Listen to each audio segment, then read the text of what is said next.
go ahead and get started with the webinar. Let me just get into full screen here so everybody can see properly. My name is Susan. As I mentioned before, I'm part of the Bluemix team. I've been with IBM a good 6 years now, and I've been with Bluemix since we first launched the product, so almost a year now, so very exciting. And what I will do today is I will just give you a quick overview about what Bluemix is, how it can help you actually achieve your business goals, and then I would like to show you a couple of quick demos within Bluemix, and that is the part where I'm very flexible. I have one application. I want to show you how to push to Bluemix, how to use the different services within it, and then if there's other interests in other areas, we're just going to go and do it however you guys want to see it. So then let's have a look at it. A very interesting thing that has happened in the IT industry recently is, as Jim Dieter said it here very precisely, is the two guys sitting in a Starbucks can have access to the same computing power as any Fortune 500 company. And that is actually accomplished by cloud computing. So the only real thing that really matters anymore is the innovation and the drive to do something new and exciting, because the resources for it is whatever you want to accomplish, the resources for it are there and they are available to you. And one of those ways those resources can be delivered to you is, of course, IBM Bluemix. So as long as you have a great idea, Bluemix is the place for you to start and to get going. First, when I started with Bluemix as well, almost a year ago now, we started out as your typical public platform as a service. What is platform as a service?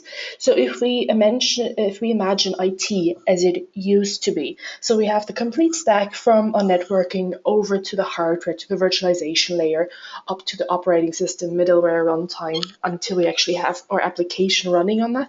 That's the full stack there. And with platform as a service, everything from the networking up to the runtime, so the whole thing in the middle there, is all managed by the service provider for you, so that you don't have to worry about anything else but your code for your application and the data that the application needs. So essentially, if we go back to the slide before, it's the innovation. Or you only have to worry about the innovation, about having some cool code, some cool applications that are doing something, and everything else is being taken care of by the service provider, by IBM, for you. But what we heard from a lot of companies over the time frame was that just wasn't quite as flexible as they wanted it to be. They wanted a little bit more. So of course we listened and we gave them that little extra bit more, which meant we also moved into the infrastructure as a service layer of it, which means everything over from the networking to the hardware up to the virtualization layer is still managed by us. But you as the customer then have the option to also influence your own operating system, your middleware, your runtime, so that you just have that layer of abstraction in there so that it's in your control. Of course, there's scenarios where you might want to be using infrastructure as a service with a virtual machine or with a Docker container. You can do that. For other application, if you wanted, you can use the Cloud Foundry system, where we're managing everything up to the runtime for you. So that is now what Bluemix essentially is. It covers everything from the infrastructure as a service layer to the platform as a service layer. And the technologies that you can build on as a developer include Cloud Foundry, Docker containers, and OpenStack virtual machines. And then if you have a look at the bottom, we also expanded a little bit on that part, because in the beginning we were just your typical public platform as a service, which means we are working in a multi-tenant environment. For some customers, for some applications, something else was a little bit more suited. So we also have Bluemix dedicated, which means that you have your Bluemix on your dedicated environment, which is then, of course, a single tenant environment, again, within our SoftLayer data centers. So you're still all in IBM's hand, you're just in a single tenant environment. And then we also took it one step further, which means that you can now also deploy Bluemix in your own local data center. Of course, it's your hardware then, so you will have to manage your hardware, but IBM manages the whole stack above that, which means the virtualization layer, the operating system, the middleware, the runtime. but you have the luxury, well, luxury might not be the right word, but you have the ability for those applications where it's highly critical for you to have them in your own data center. You can do that, and you can run those applications in your own data center. So that all sounded really good, but what exactly is Bluemix? What does it do for me? I really like this one sentence which puts it very quick and precise together, which is Bluemix is an open standard cloud platform for building, running, and managing applications. So you can really see that we're covering all our bases with that. As a developer, I can go in there, I can build my applications there, and I can use all the tools that Bluemix gives me to help me build them, and then I can run and manage them over time. So the whole life cycle is really covered. Then we have those 6 boxes there at the bottom, so we can go a little bit deeper into each of the parts of the sentence above. Of course, you can build your apps your own way. As I said before, we don't limit you in your way of deploying your application. You can use whatever you think suits your application best. May it be Cloud Foundry, Docker containers, or OpenStack virtual machines. And Bluemix is a lot more than just the scalability that is often promoted when we're talking about cloud. So yes, of course, you can flexibly scale your applications to whatever needs you have, but we're also helping you more along the way. We help you during the development, the monitoring, the deployment, and even the logging of your application, so that the developer himself is able to run and manage the entire application and doesn't have to go back and forth between the IT admin and ask for approval, ask for more tools. He can do this all within Bluemix. And how he's able to do that is with a big catalog of services that we're offering within Bluemix. That catalog consists of 3 different kinds of services, essentially. One are our IBM services. For example, we're talking about IBM Watson services, our cloud and non-SQL databases, the DB2, a lot of the business intelligence stuff as we think about it, Cognos, SPSS, like everything that IBM does as software as a service essentially is in one way or another represented in the Bluemix catalog. So you can use that in your applications, all within Bluemix.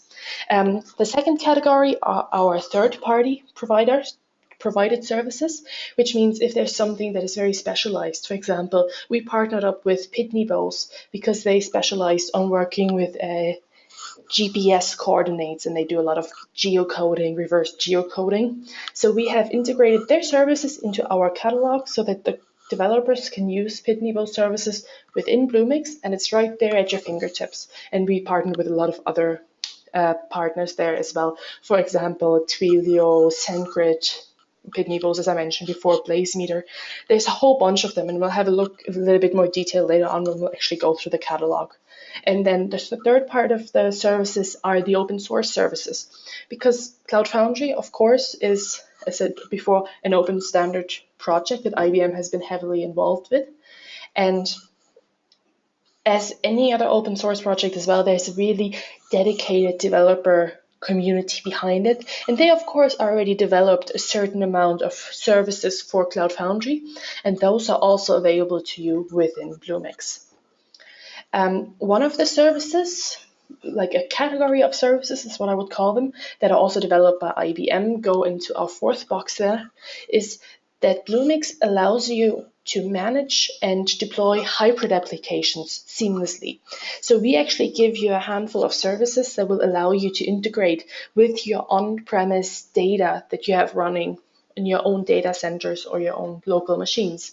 So you can, of course, there establish a secure connector between your data center and your Bluemix application, so you can make sure that your data travels securely through the interwebs there and can be used in your application there.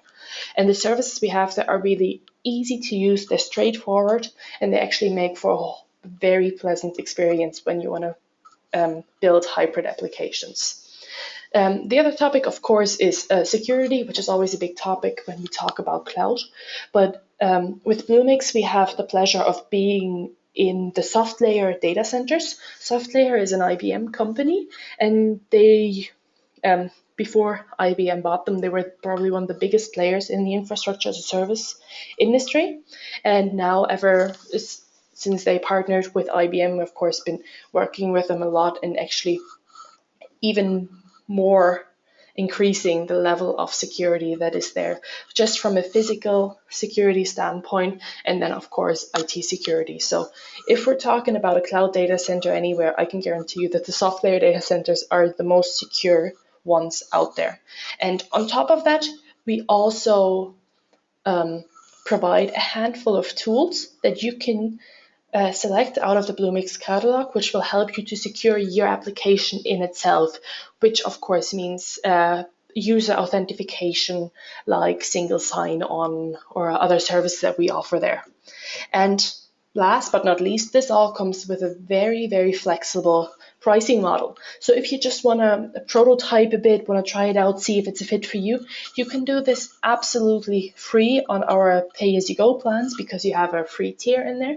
So you can really experiment a lot. And then once you're ready to go ahead, you then just pay for whatever you used. And of course, for bigger customers, we also offer subscription models where we're then able to play a little bit more with discounts and actually make the pricing even more attractive for the customers. So again, it all sounds very nice and very good, but why exactly should I use Bluemix? And that is a question we also asked a lot of our customers. So after they have used Bluemix, like, what are the 3 things that really convinced you on Bluemix and that make you want to stay with Bluemix? And they gave us back these 3 things.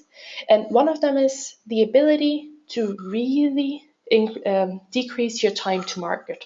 Because with Bluemix, you're being helped during the programming part of your application. It's very easy to monitor and to deploy it. So you're able to very quickly deploy your application and bring them to the market. And therefore, it just lowers your overall cost during the building and the deploying of your application. The second one is how nicely Bluemix balances when it comes to terms of quality, security, and governance. You get all these 3 areas completely covered, but it doesn't suffer just because it's in the cloud. No, we are making sure that all the edges are covered, and we make it easy for you to make sure that all those are also there. The third point is then that how easy it is to actually connect to your on-premise or already other existing data centers that you have running. So if you, for example, you already have some servers with SoftLayer, you can easily integrate those with your Bluemix application, same as if you have databases that are critical to you in your own data center. You can easily connect to those in your application, and it just makes for a very, very nice experience. And best of all, Bluemix doesn't lock you into any certain things of any certain ways of doing things, or it doesn't dictate how you should develop your application. No, it actually works with whatever you have and whatever your app wants to be. And how it does that is that we actually make sure that you have the openness and the choice that you want. And it's actually the most freedom you will probably find anywhere in the cloud. Because, as we said before, when it comes to the level of infrastructure abstraction, it's up to you. If you want to use Cloud Foundry, or you want to use containers, or you want to use virtual machines, up to you. We give you the choice. The same when it comes to the location. Where do you want to deploy your application? Is it fine in a public multi-tenant environment? Then have it there. If you want a dedicated cloud, no problem. And again, also you can run it within your own data center. Your choice, whatever you need is what you will get. And of course, if we're talking to a lot of companies, and they all already have developers. Well, most of them will. And developers work in very specific ways. They have their own IDEs that they like to use. They use their own deployment schemas and everything. And we made sure that Bluemix gives you powerful tooling that you can use if you want to. Like, we bring a whole service of DevOps tools But again, they're free to use for you if you want them, but you can also bring your own, and we're making sure that you can integrate those smoothly with Bluemix. For example, if we're talking for Eclipse, there's special plugins for Bluemix that you can install and that make it very easy for you to deploy to Bluemix. And the same, of course, goes for Urban Code and GitHub. So we want to make sure that you can continue to do the things that you want the way you want them, and then Bluemix just steps in and makes the rest of the journey that much easier. And then, of course, the choice also extends to the services. You have this giant catalog to pick from, and you can really use the services that are there, or if they're not sufficient for you, you can also feel free to create your own services and share those with the other people in your company. I myself am a very visual person, so I always like to end the presentations with a visual representation of what I was just talking about. So as we can see, this is essentially how Bluemix all comes together. At the bottom, you can see that we offer the Bluemix Public and the Bluemix Dedicated, which are all running in the IBM SoftLayer data centers, or you can also have Bluemix Local in your own data center. So that is pretty much the basis that we need. You need to have your Bluemix somewhere. And then on top of that, it is up to you how you want to deploy your applications, Cloud Foundry, Docker, or OpenStack. And in those applications, in your chosen deployment form, you can then use our catalog of services and add those to your applications to make sure that you're getting the best possible experience out of it. And then that all together then brings you to your own hosted applications or services. And then, of course, on the right and on the left side, we're going to make sure that you're supported and by those two pillars. And one, of course, are our DevOps tools, and the other one are our integration and API management services, which are the secure gateways, the VPN tunnels, and of course with API management is one of our IBM tools as well that is now integrated in Bluemix, which helps you to monitor and manage your APIs within your company. So you can see who has access to what APIs, how heavily are they used, and you can just get a very good overview from there. And this slide just puts the pricing really concise back together. When you want to try out Bluemix, you get the first 30 days for free, nothing required. You just sign up, give us your email address, and you're good to go. And then you can use every service in there and just try it out. And after those 30 days are over, you still have the option to use Bluemix for free, and that is in our pay-as-you-go model, where every service has a free tier and you get a certain amount of gigabyte hours for the runtime free as well. So it's really great for prototyping and everything, so most of the time that won't cost you anything. But then, of course, once you're ready to go into production, you're then just really using for whatever you're only paying for whatever you use. And then if we're talking a little bit on a bigger scale, we of course have the options of subscriptions, where we can then give you a little bit of discounts. And in terms, and this all comes at a self-service basis. So if you want to start Bluemix trial at 3 a.m. in the morning, absolutely no problem. You just go to bluemix.net and you get started. And it's the same way you can just put in your credit card details there as well at 3 in the morning and get started and go on to the pay-as-you-go model. Okay, I would stop here for a bit if there's any questions that have come up. No questions that I can see, but if anybody has questions, feel free to use the question function or to raise your hand. Don't see any questions yet, Suzanne. Okay, good. Then now we're going to get over to the exciting part and actually deploy a demo application into Bluemix. This is, of course, where I have the most fun. So what I have prepared here is just a very simple to-do list application built in Node.js. So as you can see, here's all I need for it. Let's just have a quick look at the index.html so that we know what it should look like. This is it. So assembly, it's just a very simple to-do list. Let's just imagine my boss came up to me this morning and said, "Oh, our team is growing so much, I need a more efficient way to manage our daily to-dos." Okay, perfect.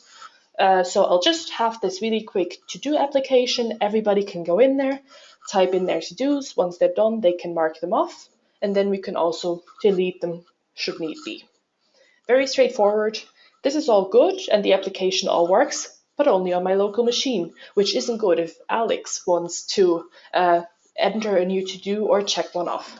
So I want to deploy it to Bluemix. So as I said, this is here. Let's just go back. This is the application that I want to then push up to Bluemix. I'm here logged into bluemix.net, which is pretty much the front page of Bluemix. And I am already logged in. Otherwise, you have the little button up there to log in. And now I'm just going to jump into my dashboard. And we're just going to have a look around so that we can see what we actually need to do. So the dashboard here, of course, will remind me that whenever I'm ready to go onto the pay-as-you-go plan, I can continue to use Bluemix for free. I just have to put in my credit card details here. So that little reminder is always there and nice and easy. So now I'm in my dashboard, and as you can see, we have three general areas of it. We have the thing on the left-hand side, which gives me an overview about my different organization in spaces. That just allows me to manage my Bluemix account in a very convenient way. So organizations are, bigger hierarchical instances within Bluemix. So essentially you have a Bluemix account, and your account can have any number of organizations, and any organization can have any number of spaces. So as you can see, I have one organization here that I am in at the moment, which is called s.heidemüller@ie.ibm.com. So that is my own personal organization. Within that organization, I have three spaces, and you can see I gave them very descriptive titles. I have my demo space, then I have my production space, and then, excuse this German word there, it just means my testing space. So that is just how I separate my applications. As you can see in my demo space, there is no application running. There's just one service, mobile application security, that I put there to try out a little bit. So this is where I do all my demos. Same goes for containers and virtual machines. So this one is mostly empty. Then if I go into my production space, you will see all the applications that I have actually running in production and live. So as you can see, I have my blog there, and I have another application, which is an application which integrates with my Pebble smartwatch. So let's just have a look at this one. Just from my very quick look onto the dashboard, I can see the URL of this application. I can see that it's a Node.js application as well, and it's using four services actually. One service is auto-scaling, then it's using a cloud non-SQL database, and then it's using two Pitney Bowes services. One is reverse geocoding, which means the GPS coordinates that are being picked up by my Pebble are being converted into an actual street address, so I can then display it in that web front end there. And then I have Travel Boundary, which is a service that helps me to calculate. So I am at this GPS coordinate point right now, and I have 5 minutes time. What are the places I can reach within 5 minutes? So if I have a look at this application a little bit more detailed, I can click into it, and then I'll get a little bit more information about it. And I can see that it's running with two instances with 56 megabytes per instance. So in total, this application is consuming half a gigabyte of memory. And then I can scroll down, I can see all my services running here. And a very handy feature, especially for the databases, is that I have the little button for show credentials right here. So if I click that, I can right from here get my username, my password, and the URL for that database, so I can even access it from outside with those details very quickly. And they're literally just a click away there. And then if I go up here, you can see I have the URL for my application. I can just click on it, and then I can see that my application is going here. Of course, it's going to ask for my coordinates. Now I can allow this. And yes, Safari can also use my location. And then we can see it's picking up my coordinates. We can see on the map that I'm in the office at the moment. but my Pitney Bowes account is expired at the moment, so it's not giving me the address at the moment. So, but that's not really what I wanted to show you anyway, just to show you I can from here go directly into my application as well if I want. Or I can even here, if I have my own domain that I want to bring, because as you can see, this is called shware at mybluemix.net. I can create a new root if I wanted to, and then use my own domain as well if I wanted to. As you can see, there's my own s-heidemüller.com. So you have the flexibility there as well. So just a little bit of how you navigate your application once it's up and running there. And let's just go back. I do not need to save my changes. How do I reset them? There we go. Sorry about that. So I go back to the dashboard. That's all good. And then the organizations, if we come back to the hierarchical structure of Bluemix, I can also be part of other organizations. So for example, you can see that we had a group project for Bluemix Europe, which is handled by bluemix@ie.ibm.com. So I'm also part of that organization. So somebody else invited me into that. So if I jump in there, I will be taken out of my Bluemix and into someone else's, and you can see that I can take part in their applications there as well. And you have a very strict user management there as well. For Bluemix, for this Bluemix organization, I have all the rights that I need, which means I can also invite new users, I can access all the spaces and all the applications.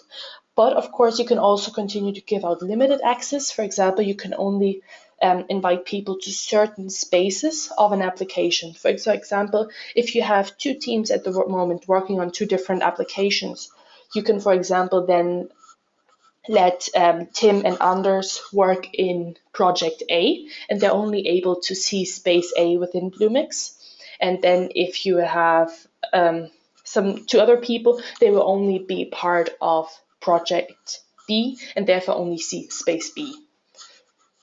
So the user management is very straightforward, it's very helpful, and you can all do this here if you click on Manage Organization, and it will give you a good overview about what users you currently have and how you can add them and remove them to everything, which is very, very nice and very helpful. So that just to give you a quick overview there, let's just jump back into my own organization then, so we can actually deploy the application that we were talking about. So then we have our little navigation platform up here. So the interesting one, I think that's where Bluemix really shines, is the catalog here. So if we're going to click into the catalog, we will be put straight to it. And it starts with the so-called boilerplates. And you can think of those as kind of like empty templates for applications. There's different areas of topics that we cover. For example, there's a mobile cloud for mobile applications. We even have a mobile first service starter kit. So if you also use IBM's mobile first, you can get started there when we talk about iOS 8, for example. If you're a Node.js developer, you can also use the Node.js Cloud and DB web starter. And if we click into this one, Bluemix will then give you kind of the empty shell of where you will start developing your code. As you can see, we have the Node.js runtime here. We're also going to create a Cloud non-SQL database. And then also another service that we're going to add, which is monitoring and analytics, which gives you deeper insight into your application and how it is going at the moment, to just have that extra level of analytics for it. And that is a free service, which is also very nice.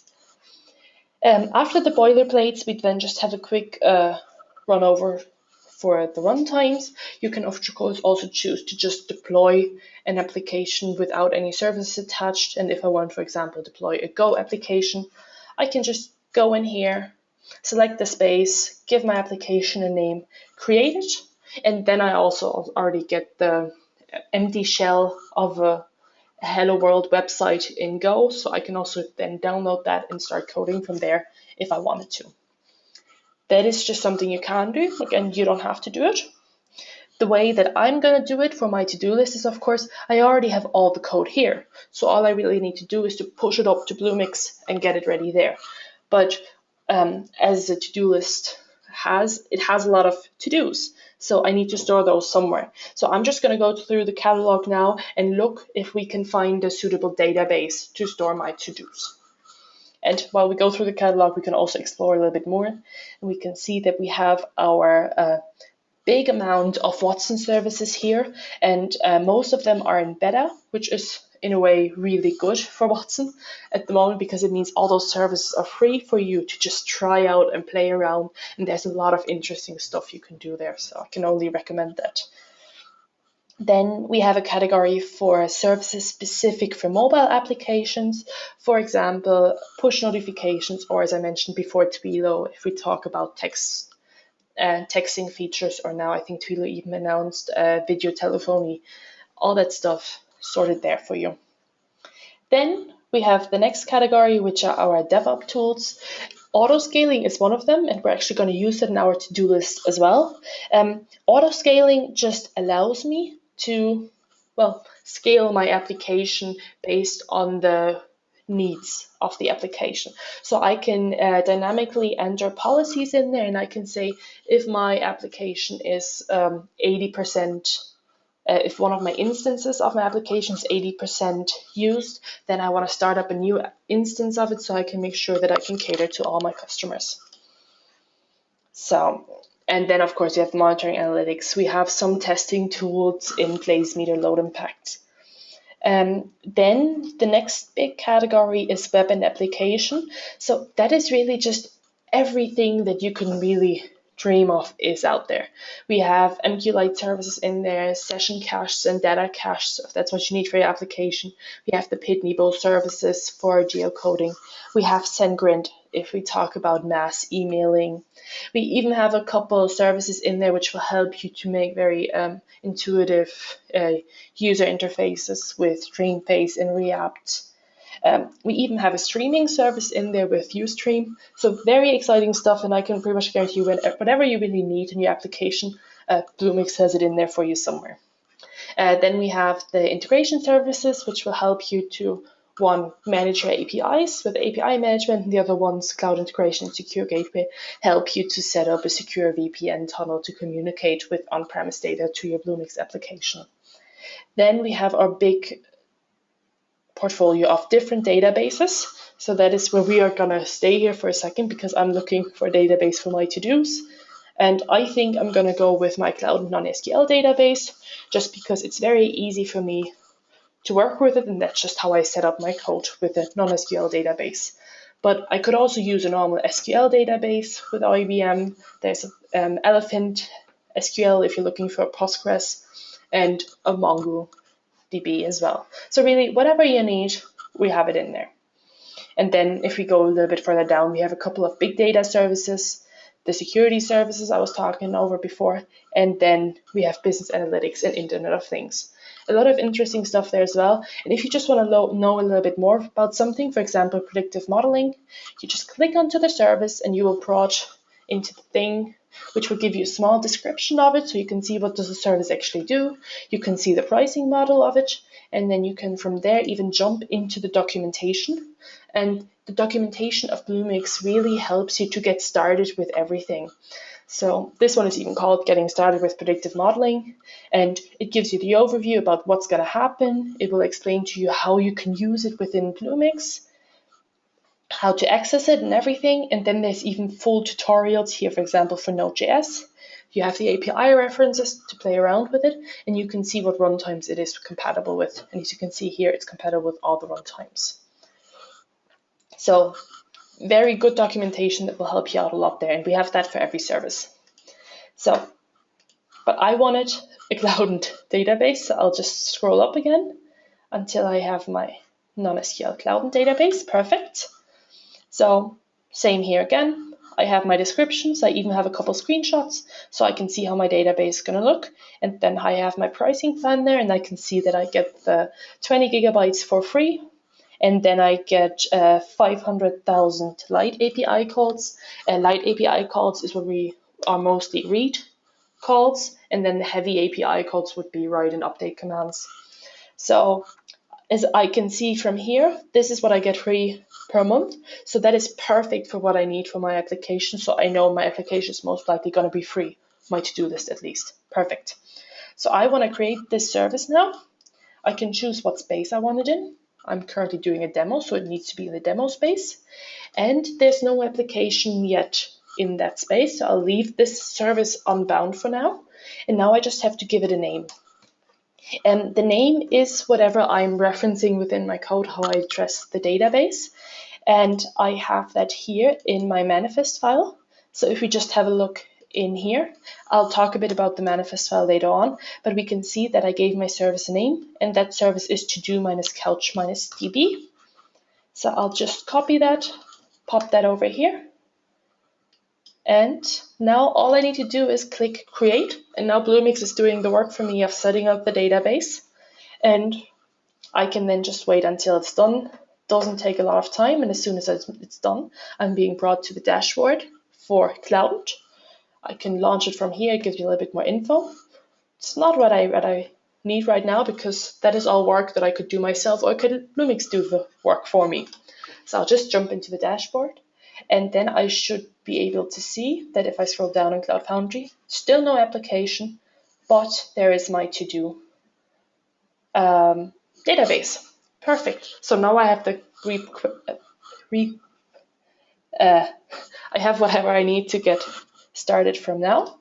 So now all I need to do is I use the Cloud Foundry command line to make sure that this folder, this information here, gets pushed up to Bluemix so that my application is then up in Bluemix.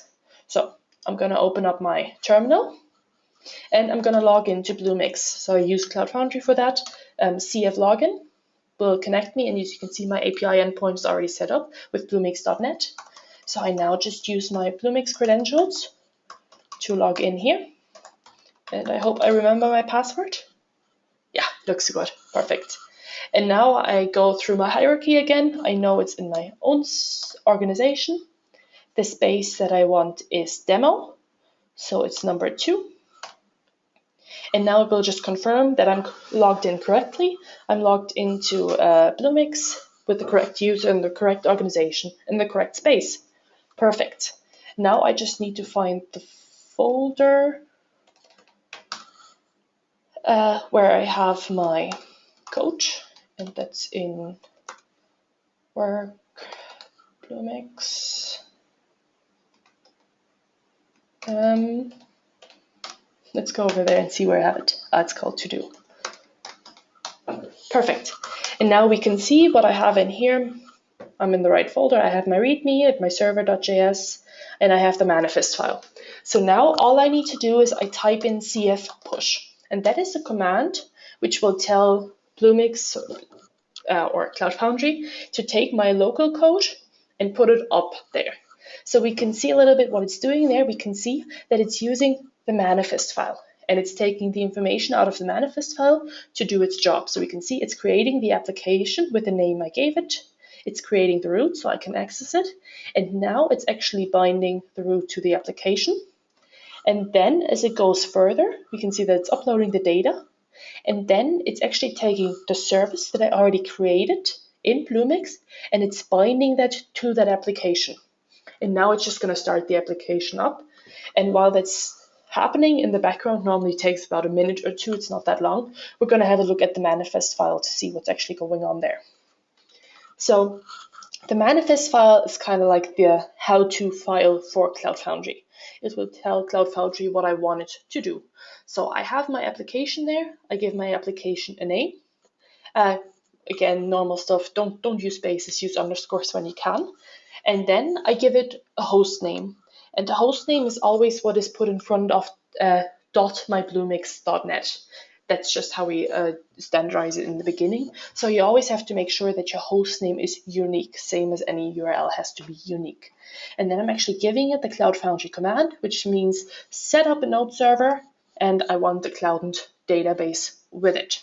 And then I can allocate a certain amount of memory to my application. For this small application, 128 megabytes perfectly fine. And then I can mention any services that I already want to have connected there from the start. I have a CouchDB, and if I wanted to, I could already bind an auto-scaling service or monitoring analytics service there. I can if I want to, but I don't have to do it there. I can also do it from the user interface. So that is just what the manual file does. Very straightforward, very small. It's just kind of telling Cloud Foundry what to do so it's done correctly. And as we can see, while we were looking at the manifest file, Bluemix was doing its job, and we can see that my app has been started and that it even checks the health up. Everything is running. Memory is being used about half of it, which is good. So if we jump back into our dashboard, we should see our application, correct, and it's already running, perfect. So all I really needed to do was type in cf push and everything else was done for me. I have my route here. So if I click on it, I can see my website perfectly. I'll just also share that with you in the chat so you can have a look at it if you want. Chat. I don't think it opens up properly for me now. I'll just give it over to Alex. I think, yeah, it is somewhere now. I think Alex can post in the chat, or it should have happened already for you guys. So I can now enter my to-dos here.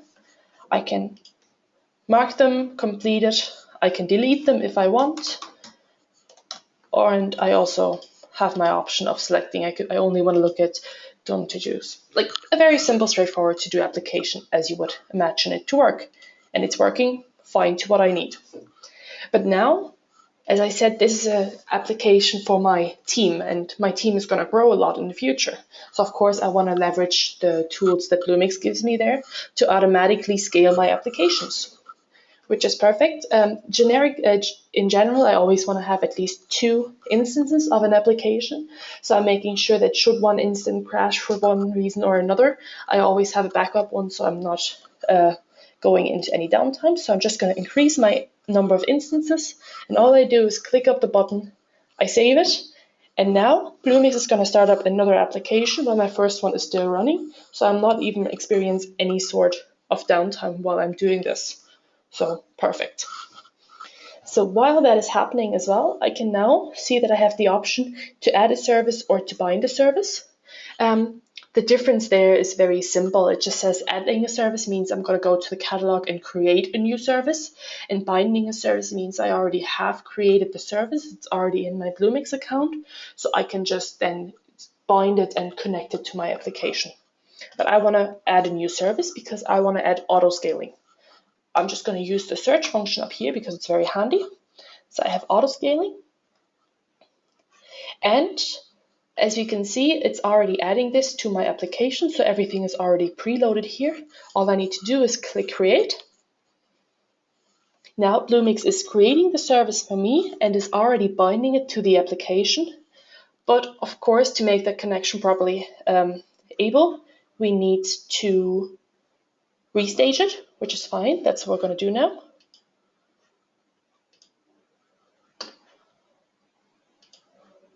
So my application is staging again.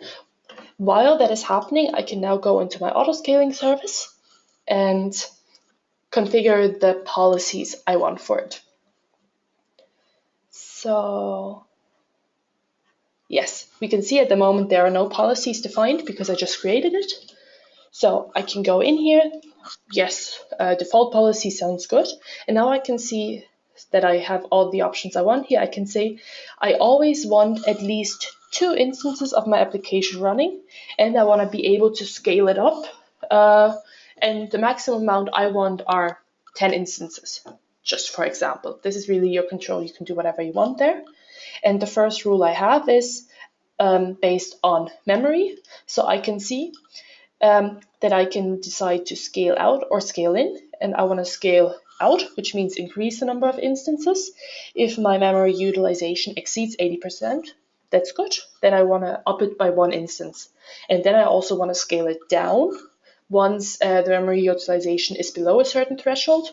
I personally like the 40% threshold, so I'm just going to change this here. And Then I'm just going to save it. And we can see, whoops, my scaling policy was created. Just want to zoom in. Didn't work. Yeah, so my policy is created. Perfect. Now we go back to the dashboard and we can see my application is running here. It is running with 2 instances at the moment. I have my auto-scaling service and I have my cloud and database connected to it. And it is really as easy as that.